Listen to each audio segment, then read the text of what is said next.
I thought I'd show you how I'm going to process my dried sage this morning. So I harvested this from my big culinary sage plant last fall, and I'm glad I did because the goats wreaked havoc on that plant, so it's recovering.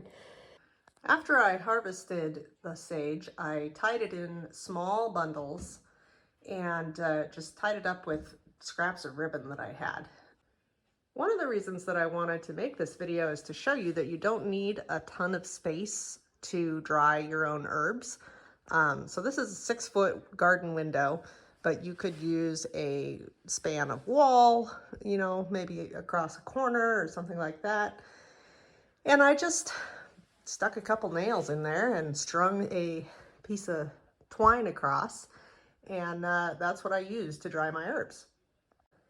So back to what I'm going to do here. So first off, you want to test your leaves to make sure that they're dry.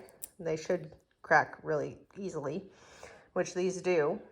And I mentioned earlier that I tied these in small bundles. The reason I tie them in small bundles is so that there's plenty of air circulation around there, because otherwise you might get mold instead of nice dry herbs. So all you do is untie them. So this is a note when you're tying your herbs up, don't get crazy with the knot. I just use a simple bow. Makes it super easy to untie. Set your ribbon to the side for next time. And then you'll see I have some newspaper out here because that makes it really, really easy to put in the jar once it's all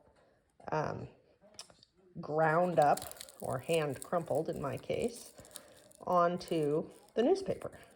And that's literally all I do, is I just use my fingers and just crumple it up till it's as fine as I want it. This is for cooking.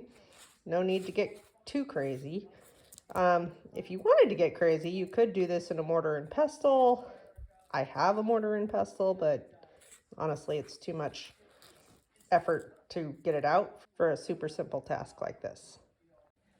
Now I've got a nice little pile of dried sage here, and you can continue to crumple it with your fingers.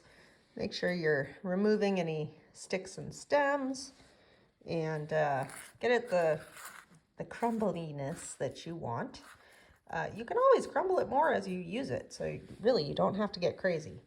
Now it's time to put it in my jars. So this jar and lid came from a baby shower. So now the reason that I did this on newspaper is because it's really easy to pick up and create kind of a funnel type situation and put it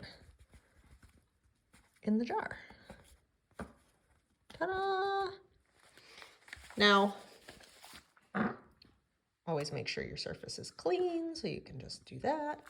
I don't pack it in there, I leave it kind of loose because, again, I want air circulation just in case there's any residual moisture. You can put those silicone packs that come in various products with your dried herbs if you're worried about moisture, but I honestly think the best plan of attack there is just to do it in small batches so you use it up, and also make sure that it is thoroughly dry before you put it in the jar. So there you have it. Bon appetit.